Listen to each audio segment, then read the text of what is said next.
Hi Gemini, happy birthday! Yes, our season is here. Can you believe it? I told you it would show up all of a sudden. I told you, before you know it, it's gonna be our season. And we're so cute this season, like I can't. The title of your video is Vulnerable Vixen. Why? Because you're sensitive, because you're open, because you really wanna let people in.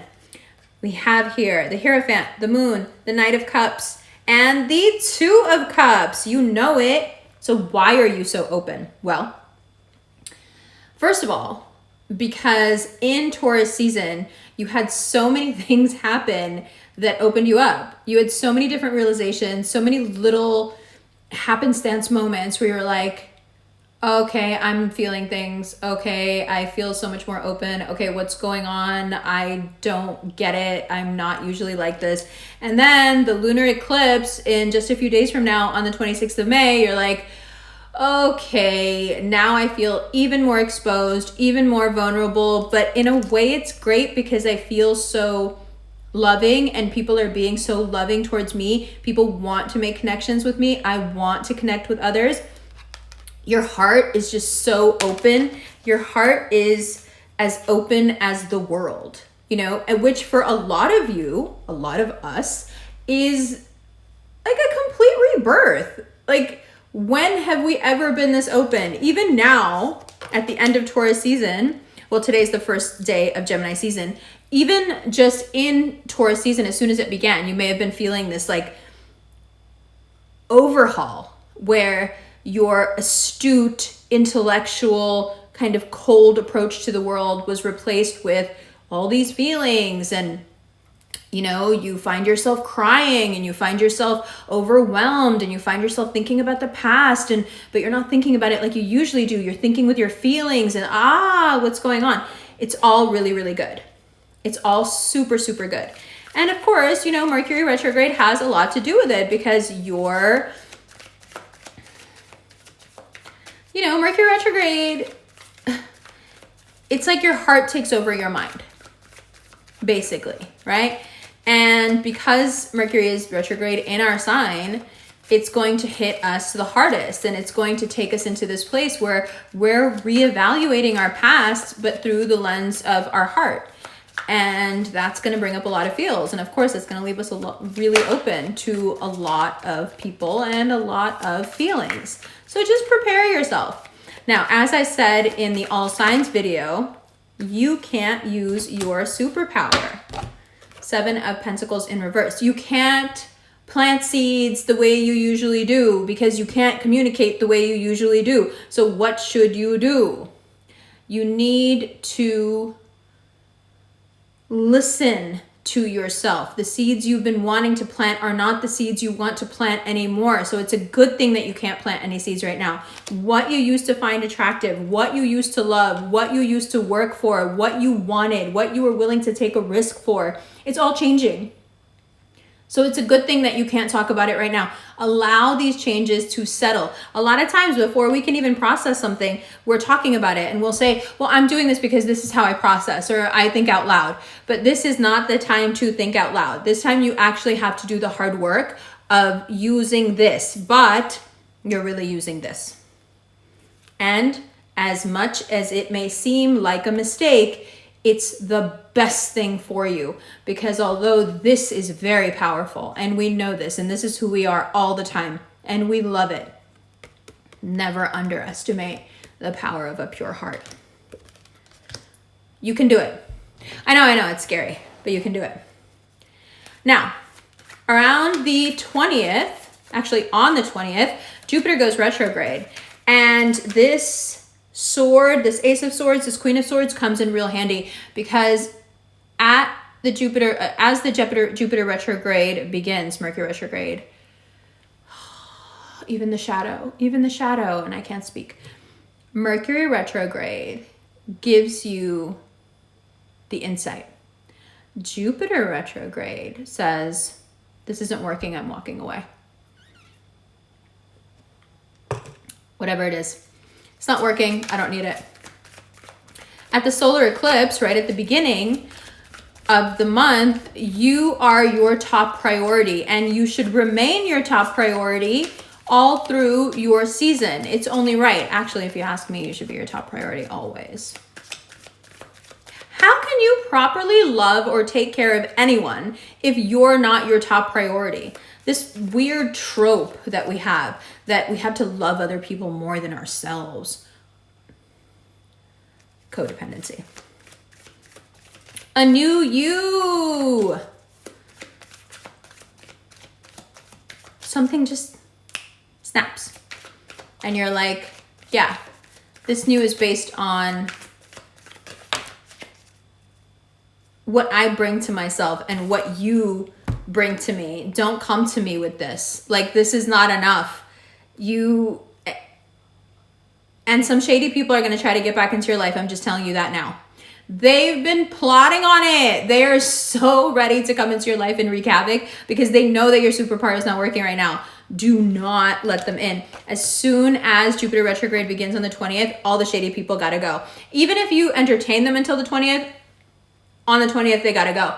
This whole period from June 20th into November, just get rid of all the shade. You also get a chance to look at what's happening to your money. If you're feeling a little down about how things are going financially and your instinct is to run like hell towards a solution or to get really, fearful and in a place of lack, that's the Saturn-Uranus square. That's not really you. Do not give into this. Do not give into this. Everything is going to be fine financially. It is a hiccup, but if you know this now, then starting now, just get yourself into this mindset where the money coming in is not a reflection of my value. Repeat this to yourself as much as you need to. Saturn-Uranus square also brings about this huge emotional change for you, where you're starting to understand that your energy is a currency, and where you spend your energy is where your currency is going to flow. So you've got to pull back that energy. If you're still thinking about someone from years ago, if you're thinking about someone who wronged you, someone who loved you, someone who left you, someone who hurt you, you are constantly sending them currency. Cut those cords, pull that energy back. At the Saturn-Uranus square is the best time to do that. Now, after the solar eclipse, the need to rest is so strong. You're afflicted by this Mercury retrograde and then the solar eclipse, and it just gets to a point where you just feel it too much. You're exhausted on a level that you haven't been in years. It's like bloodletting. You just feel so drained by everything around you. So just plan it out now. Plan yourself something great from the 10th to 20th. Something where you can truly relax, get all your work done, make your work days easier, cut the nonsense out of your life, meal plan, workout, whatever you do to get into that zone where you feel like you have your life together. Get together a cleaning schedule, get together an eating schedule, schedule dinner with friends, schedule a vacation, whatever you want to do it in that period because you're not going to be able to do much else. So prep for that period where you're going to need a lot of rest. And this goes without saying, but I'll say it anyway. Because people are hell-bent on misunderstanding you, it's so important that you not do things because other people will feel a certain way. It's really important for you to only do what's good for you.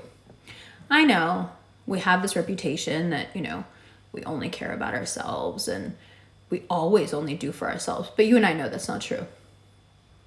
You and I know how much we do for other people. You and I know how much we put other people and their preponderance of feelings above ours.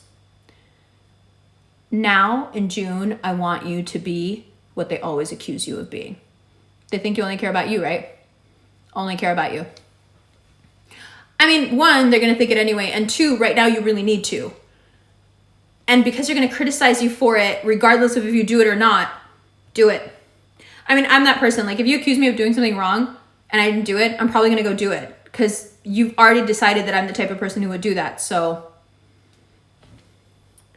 right? Don't rush. Don't over communicate. feel all your feelings, but don't fall into the trap. Okay, you know how like Cancers and Pisces, I'm just gonna talk a little shit.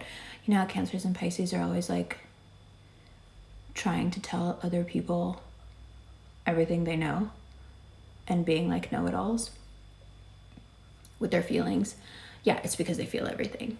Most of the time they do know almost everything. You're gonna want to do that too, because you're like feeling all the feels like a water sign. Don't be a know-it-all. Not because nobody likes you for it. Nobody likes a know-it-all. Don't do it for that reason. Don't do it because it's going to invite the wrong people in. It's going to invite people in who will tell you how right you are. And it will inflate your ego, and it will give you this false sense of connection with them. And they'll manipulate you. And it will be terrible. Because they're really the ones who don't care about anybody. You're the one who cares too much. And they'll know that because Mercury retrograde and solar eclipse is going to expose all of those vulnerabilities. So they'll be able to see right through you. And they'll be able to see how soft-hearted you are, how much you care, how much you're willing to sacrifice for others, and they'll take complete advantage of it. So don't be a know-it-all. Just feel all your feels. All the feels, baby. And when we get to July, it'll be worth it. You'll see, you'll see. Oh, there's love coming. You know, I don't like to say that, but I feels it. I love you. Hi, Gemini. Welcome to part 2 of your June reading. All right, Vulnerable Vixen, let's go. So that Hierophant card tells you right away about the level of sensitive that you are. You may not have felt it until just yesterday. And then it's like the floodgates just opened and you're so sensitive, you're so vulnerable, you're so open, in fact, that it's strange for you. But that Venusian energy is what that Hierophant is representing here. And that moon is there to say, especially, for example, today, the Gemini sun squares the Pisces moon, the moon being the Piscean card. That Piscean energy here representing a cracking open of the chest, if you will. My mom recently told me that open heart surgery is no longer needed to put stuns in the heart or to change valves in the heart, which I thought was really interesting.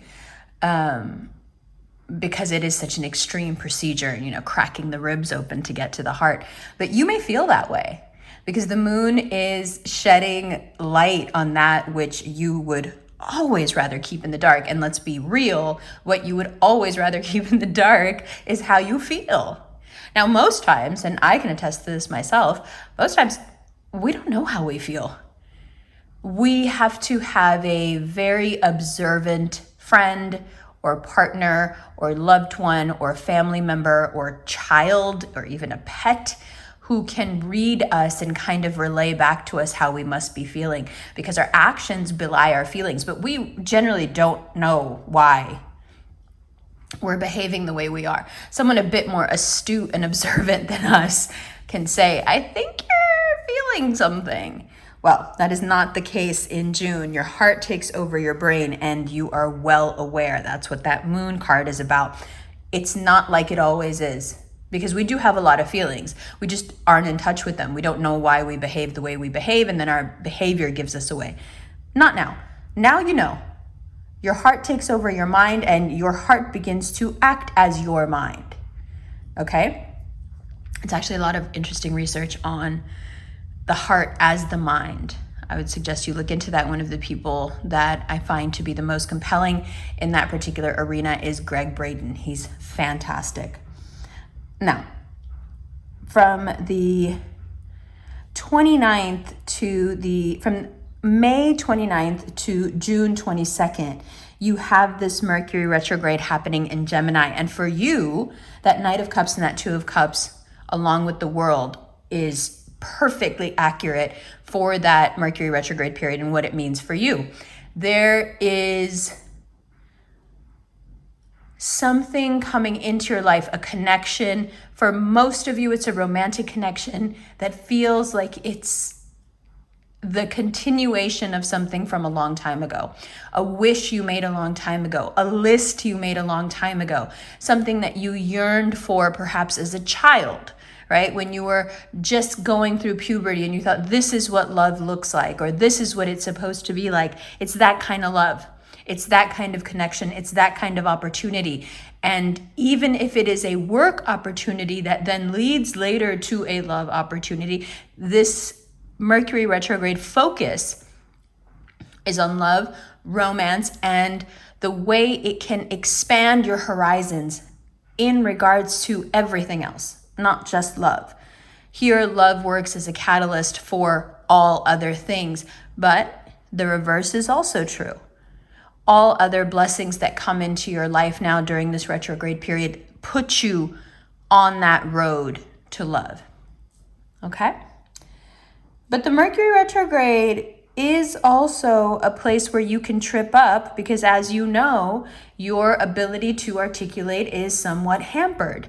Now, that Seven of Pentacles there tells you that if you put a lot of work into something and you're just not seeing any sort of a yield, this is the time to walk away.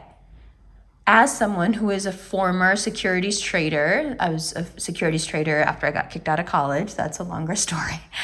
I can tell you that one of the most detrimental practices in trading is not knowing when to cut your losses and get out.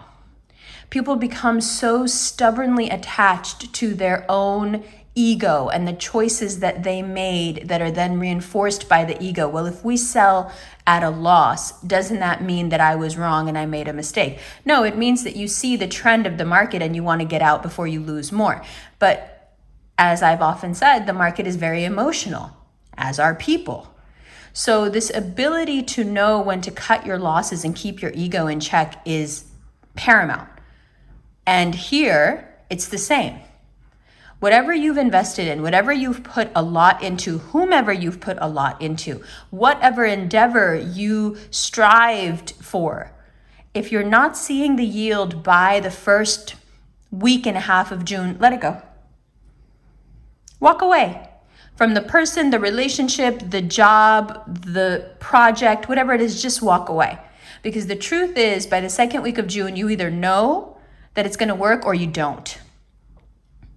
And the Seven of Pentacles says this, it can't be more obvious than this. You've planted these seeds and they're not growing properly. So scratch it. Now, out of all of this change, right? This solar eclipse that happens on the 10th in Gemini, this Ace of Swords comes in.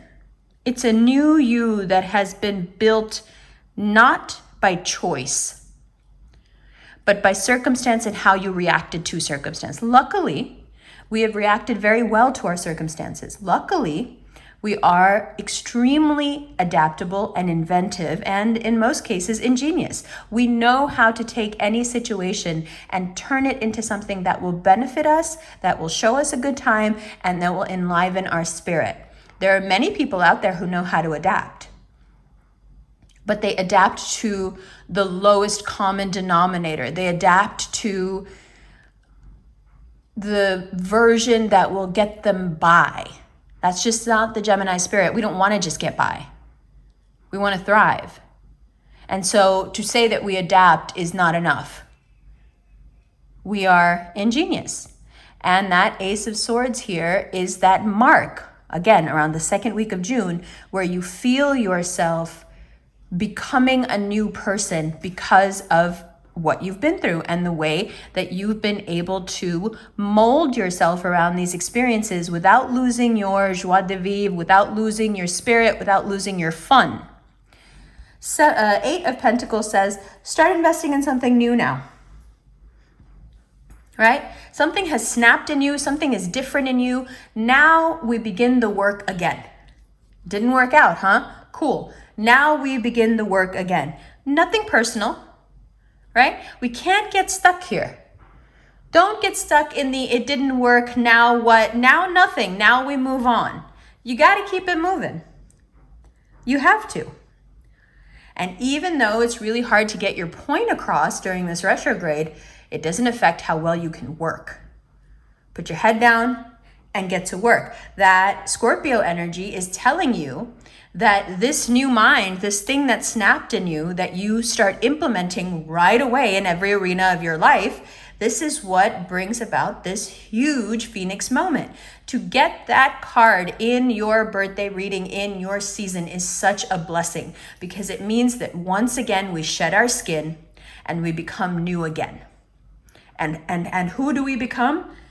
Only the most best and powerful version of ourselves. I mean, who can stay away from that? Sure, everybody's afraid of the Queen of Swords, but damn, they never stop coming around, do they?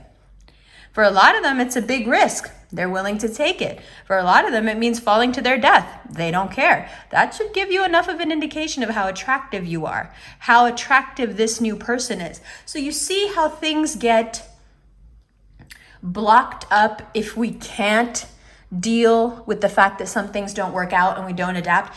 This attraction is based on this rebirth. This rebirth is based on the new you become out of necessity. This necessity that catalyzed this new you are things that didn't work.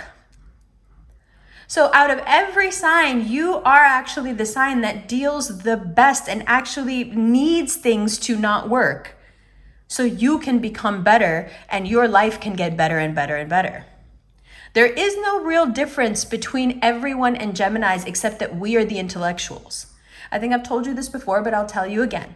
When I was in high school, I was supposed to take the bus to school. My school was across town. Okay, I went to the Marymount School of New York. And I lived on the west side of Manhattan, so I had to go over to the east side, and I hated it. I hated taking the bus because, whatever, I was a teenager. And I would take cabs a lot. And because I was a young girl, you know, the decent cab drivers would also always get into some kind of a conversation with me. And this one time I got this really smart guy. And as we're driving, he said, tell me something. Tell me about something that puzzles you. Something that makes you like wonder about the world. And I said, okay, well, I don't understand why people get so upset when they do something wrong or something wrong happens. I mean, there's always a way to look at it to either figure out how to do it better or make something good out of it. I don't understand how people just like fall down and can't get back up, or they see it as such a bad thing. I just see it as a way to learn something. And he said, well, my dear, that makes you an intellectual. Now, at the time, I don't think I really understood what that meant. And to be perfectly honest, sometimes I still don't understand it. But it sure does click in this reading, doesn't it?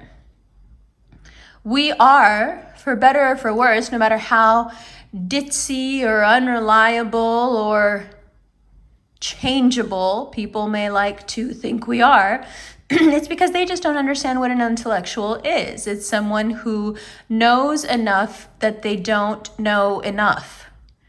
And so they're changeable, they're mutable, they can appear irrational, and yet they are very rational. Our changeability is not based on some sort of imbalance. In fact, we are completely balanced, which is why we can change our minds. We are not beholden to our ego. We can say, this is a loss. I have to get out. Right? Good. On the 21st, well, really on the 20th, the evening of the 20th, Jupiter goes retrograde. And you know what? Please take this plunge with me here. Please be the fool. Please stop overthinking and get these people out of your life. Who are these people? Let's just be very honest. See, if I start clapping my hands, you know. Let's just be honest. Let's be honest. These people can do nothing for you. They don't add to your life in any way. And I swear some of you have been having conversations in your head for the past month about what you're going to say when you see them and and how you're going to deal with them. Do me a favor, don't. I know you want to. I see it. I feel it myself. I know you want to. But you know what? I got to tell you, it's just another way to hang on to toxic. These people don't care if you make some kind of a speech. They don't care that you have a good point. They don't care if you call them out and embarrass them. You think they don't know what they're doing? You think you're the only one that can see what they're doing? You don't think they know what they're doing? They know what they're doing. They know what they're doing. And they know that you know. And they know that you know that they know. And engaging with it, somehow getting them back, talking about it, talking to them about it, trying to make this, a fair and just world by addressing these shady people is not going to do anything except attach them to you more. And do you really think this is the time for you to be doing this when you have so much other stuff to focus on? You really want to waste your energy on this? Especially when Jupiter goes retrograde, you're like, wait, what's going on with my money? What is this constant hold up with the money? I earned this money. Why can I not put my hands on it? Why does this keep happening? What is the issue? Be patient. Adapt. Adjust. Don't spend as much. The money will make its way back. It's not gone. It's just held up. And it's been held up a couple of times in the past couple of months. So you know the drill here. Don't give in to the frustration of it. Saturn-Uranus square. There's a couple of them, and it's a huge emotional change. You know why? Just exactly what I said here. Is it worth spending the energy on this? Because that's what the Saturn-Uranus square is going to tempt you with. How do you prioritize your energy? Is this worth spending your energy on? Because if it's not, don't take this Saturn-Uranus square bait. Don't take it. And if you're wondering, when are they going to be and how am I going to know? Go over to @the Quietest Revolution on Instagram, because we do a daily horoscope and we look at the daily transits, right? So you can see what days it is and you can see what not to do. Now, between the Mercury retrograde, which is in effect now, and this eclipse on the 10th, between these two things, and now I don't mean between them as in time period, I mean with these two things playing out at the same time, these two transits, your need for rest is paramount. And we see this here. Be like a Taurus. Ground yourself, sleep as much as possible, organize as much as possible so you don't have to do any running around, nothing that is going to get you flustered, nothing that is going to add too much to your plate. If you need to say, you know what, this is too much on my plate, I need you to go stay somewhere else, I need you to go be with somebody else, I need you to go ask somebody else, then you need to say it. Don't give in to this energy though when the money starts to get tight. I said save, not hoard, right? This is a mindset. Don't get into that. Now, a lot of people are going to tell you, look at these beautiful children. Look at these beautiful children. Children being, right, indicative of Gemini. Look at these beautiful children. And look what it can become. You know how this happens? When you use that energy that you're supposed to be using on yourself, when you use it on others, when you use those opportunities on others instead of yourself, when you nurture other people's souls and not your own. You have to be your top priority. You think anyone's going to like it? No. But they don't like you anyway. So what's this popularity contest for? If they think that you're looking out for you anyway, why shouldn't you look out for yourself, especially during these transits where you absolutely need to be putting yourself first? Doesn't always have to be that way, but even if it is, so what? Like my father always says, nobody's giving out merit badges for being a good Samaritan, right? You're collecting invisible badges. Okay. You're going to want to communicate, but you're going to want to communicate a little too much. That's why I said, don't say anything. Don't say anything. You got a lot to say to these people. You can make your point so quickly. You can make it so well. Oh my God, their jaws will drop open. I'll finally tell them. Don't tell them anything. Don't tell them anything. Feel all your feelings. Feel all your feelings in the appropriate places, but don't tell these people nothing. No matter how much in the right you think you are and how much they deserve it, don't shoot yourself in the foot. especially for people who aren't even worth it. Why would you even waste your words at a time when you need to be economical with your words because you're not using them very well? Right? Don't waste them. You're an intellectual, darling. You don't need to read anybody. Right? Okay, I love you. We're going to go through the extended right now. All those. Going to go through them, see how you're dealing with each sign, but not just each sign. So for example, you may be dealing with a Taurus. Sorry, baby. You may be dealing with a Taurus, but you may also just be dealing with that Taurus energy. So we're going to look at these major arcana cards especially as not just a person, but also the energy that that card brings. So you may be dealing with the Taurus, or may just be dealing and struggling with this idea of grounding and resting when all you want to do is go, go, go. Okay, so we're going to talk about that in the extended.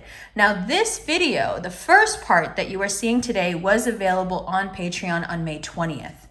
The second part that you are viewing is already available on Patreon as well as the extended. So if you are interested in early videos, please go over to Patreon. You can join the Gemini tier or the Gemini plus the Za tier. If you're wondering what the Za is, we do a walking meditation about every other day. Right now, because I'm in the midst of traveling, it's been about once a week, but we're about to get back on the every other day. So those are the Patreon options. Of course, Vimeo is still there as an option. Of course, the instant PayPal link is still there as well. If you're interested in a 7 to 10 minute cameo reading where I do the reading for you, record it, send it to you, please click the cameo link below. If you are interested in these gorgeous rings, this is the Empress and this is the World, darling. This is new. I am pretty sure that Carolina is putting them up for pre-order. Carolina is my best friend and business partner. I'm pretty sure she's putting the World up for pre-order in the next week. So check that out at the Quietest Revolution rings link below. You can also check out RevFam wearing the rings and this beautiful bracelet that is part of the Nazar collection. It comes with a single earring. All of those worn by the Rev Fam, photos that they have sent in, can be seen on Quietest Revolution rings on Instagram. And like I said earlier, last but not least, if you're interested in a look at the astrological transits of the day and how they apply to your sun, moon, and rising, come on over to Instagram at the Quietest Revolution. Join the Rev Fam. We have so much fun. And a big shout out to my son. It's his birthday today. He is the light of my life. Gemini's forever, baby. Love you.